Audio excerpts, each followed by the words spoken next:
Hello, it's Miss Emma. Right, so you're an older student and your reading is actually pretty good. You're understanding what you're reading, but your spelling is not very good. So here's a free Miss Emma strategy.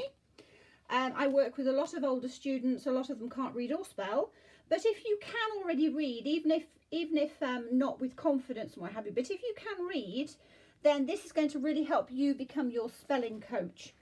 So let me show you one of the best techniques you can do. Now, let's just choose a book that you can read. Don't choose a hard book. Just choose a book that you can read, that you're not going to have to use a lot of working memory to work out all the words. So if you were to open it up, sorry, this is just one that I'm reading at the moment. So if you were to open it up and it was gentle red, that's too hard. You're not doing that with enough fluency. That means it's not fast enough. Your brain is looking at every word, having to work it out, etc.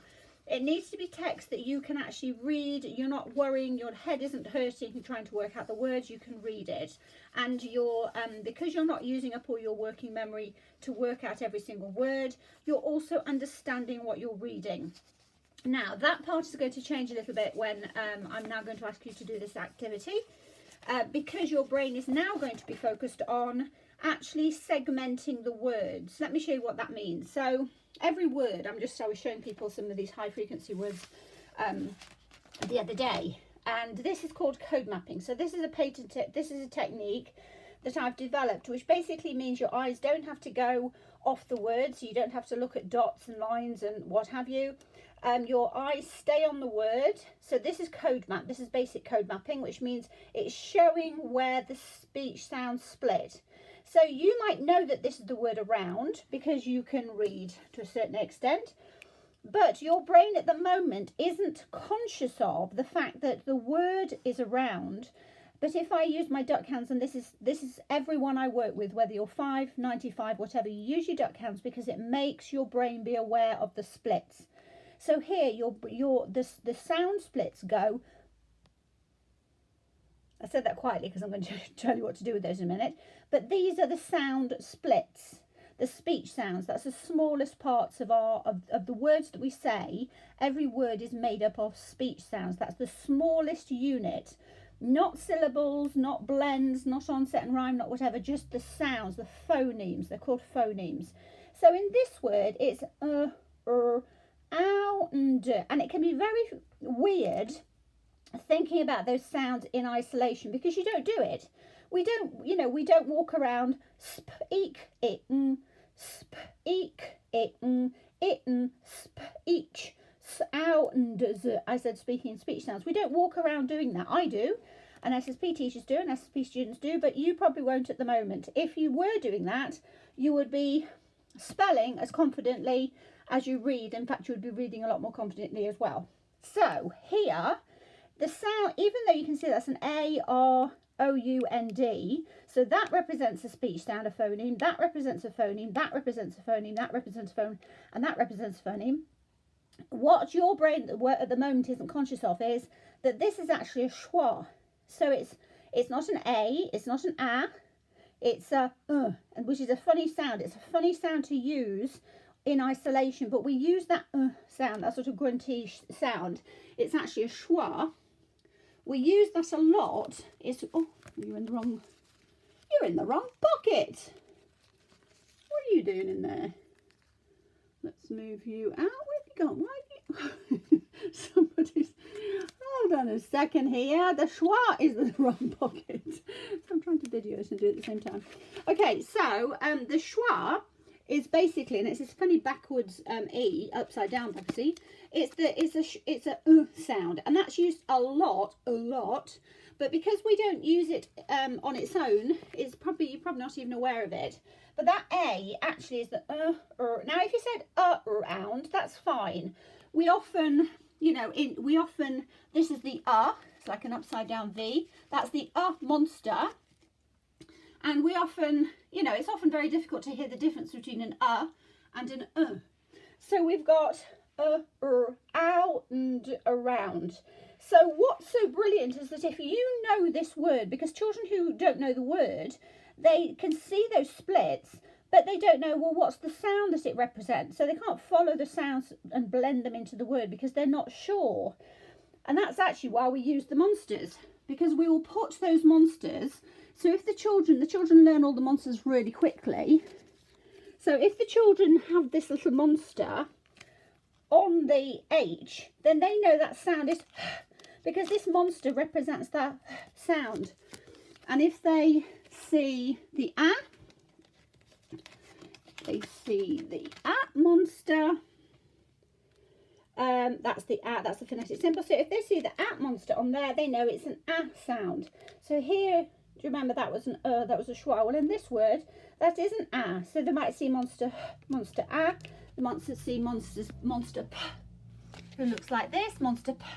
And monster E, where have you gone? Monster E is, that's the monster E, that's the sound, not the letter N, that's the sound. So they're all the representations, the spelling choices for E. You don't have to learn all of those, don't freak out. So we've got app, E, happy. So you know that word is happy, but if a child didn't know, they would know those splits, but they might not know the sound. So that's why this is code mapping, which is all you need. We monster map when we have a child who can't read. The monsters really help with the reading as well, but you can already read the words, you know those words, so we want to help with your spelling. So you don't actually need the monsters at the moment. It would help, but don't worry about it. So we've got happy. So we've split it into app, E, happy. There are 1, 2, 3, 4 sounds, even though there are 5 letters. So this is code mapping. And your brain, if you did SSP from the beginning, every time you look at words, you would look at words as representation, as pictures of speech sounds. So you might look at, like this word looked. You know it's the word looked. So then you would think looked, or looked, or looked. Now you're probably thinking, what? Hold on, where's the t sound? It's an ed. But that's because your brain at the moment you're not listening. You're looking at the word, but you're often confused by these letters because you might have done some phonics and thought that ed is going to be a d sound. But actually think about that word. Just say the word looked. It's got a t sound in it. So what we want your brain to do is to look at the word, think of the sounds, and be conscious of the sounds that are mapped, the mapping with these letters. So it would be o, k, t. Now we usually do duck hands, lines, numbers, put them on the lines. O, k, t. And when we do the numbers, we say the sounds. So this is showing the order. We're segmenting, and this is showing your brain how the word is spelt. You know how to say it, looked. And by using duck hands, lines and numbers, you're making your brain be aware of the splits of the spelling of it. So you're just going to go through every word and you're going to read it in speech sounds. So like here, you know it's a gentle rain kicked in as a decker trudged along the pavement. So you would go, j-e-n-t-o. Now use your duck hands or your duck fingers, please, if you can. I know it's unusual, it's weird, but it really helps your brain because it makes your brain segment those sounds. So j-e-n-t-o, r-a-n, k-ikt. I know that's not underneath the word, but my hand's too big. Let me do fingers. j-e-n-t-o, r-a-n, k-ikt.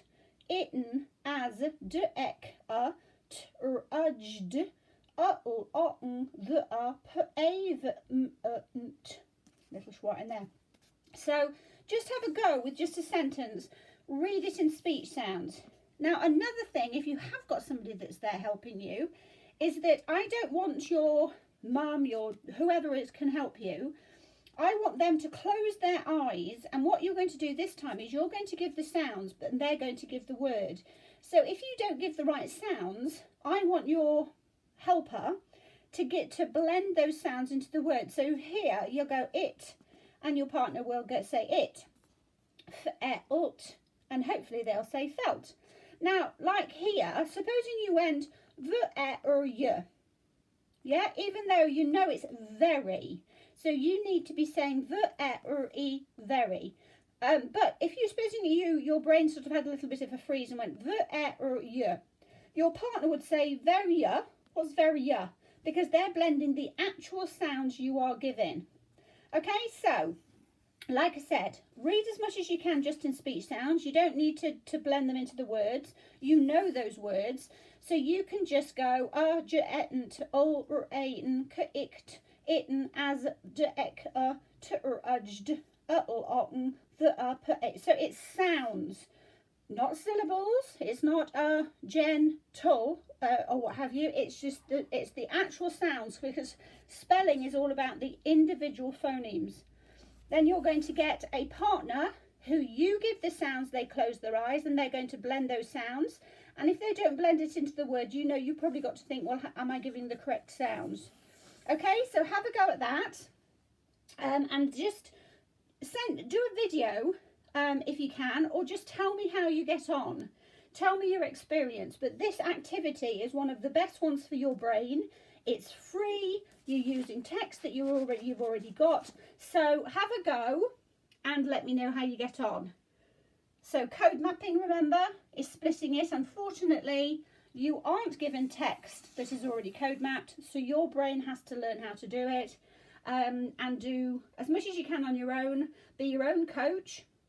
If you've got any questions, it doesn't matter who you are, anywhere in the world, send me a message and I will personally respond. Now, you can do this with anything. This is a shopping list we just had. So it doesn't even have to be a book. Just go through it and think, well, I know that's Tropicana Orange Juice Original. Okay, so op ik arten or eten juice or eten or original. And think, what did my brain just tell me? Just show me. What did I just show myself that I wasn't aware of? For example, what is the A representing? What sound is A representing in the word orange? Think about how you say the word. You say orange. So that A is an I sound, isn't it?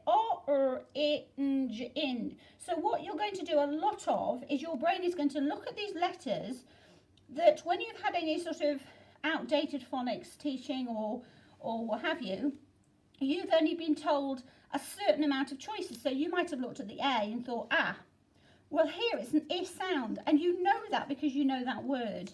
Now, I'm going to just do this with the activity that I just said. I'm going to do it with my partner. So my partner is just, I'll say to my partner, he's just sitting on the sofa. I just say, give me a minute. I'm going to call out the sounds and I want you to tell me what I'm reading. Okay, so here we go. Are you ready? Tesco. What's the word? Tesco. Thank you. You're not looking at the words. You've got to close your eyes. Oh, okay. So that because I'm making sure that I'm giving the right sound, so otherwise you won't know. Smoked. Unsmoked. Back. Back. Bacon. Bacon. Rash as. Rashes. Tesco unsmoked back bacon rashes. So people are thinking, what is she ordered?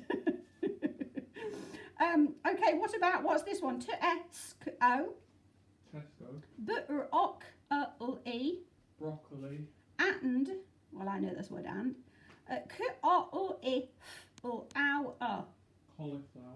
Floret. Floret. Floret. How do you pronounce that? Okay, what about this one? Tesco. Tesco. Bananas. Bananas. Loose.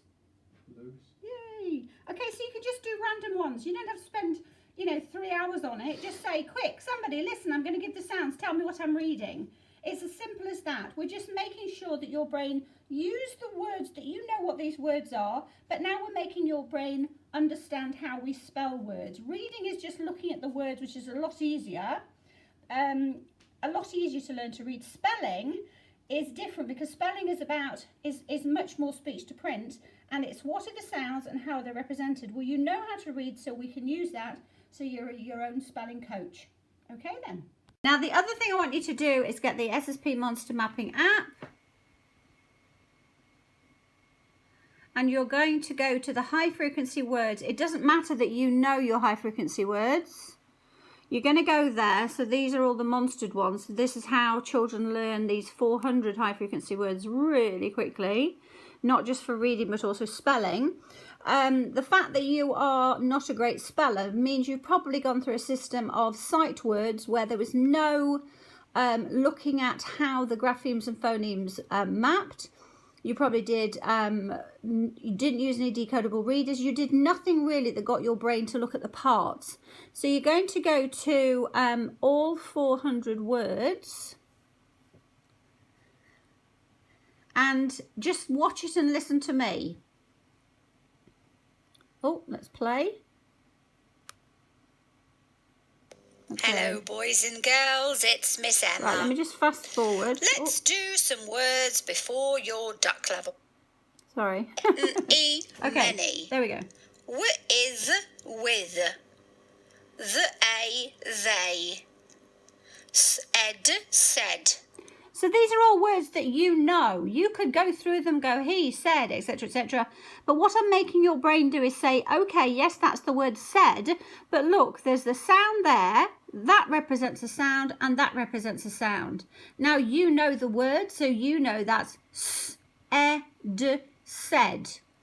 If you didn't, if you're using this app and you didn't know that was the word said, you would hear me saying s-ed, said, and that's how it would also help a child who can't read the words. You can. So what we're doing now is we're making sure your brain is supercharged to recognise the representations of those speech sounds whilst you're listening for me. So just get the SSP Monster Mapping app and go straight to the 400 high frequency words and just watch and listen. Just do it in the back of the car, just a few minutes, and it's going to make your brain go, ah, okay, because you've probably been with people before that have said, you can't sound this out. Well, of course you can. Every single word is created based on our sounds. We learnt our writing is based on what we say.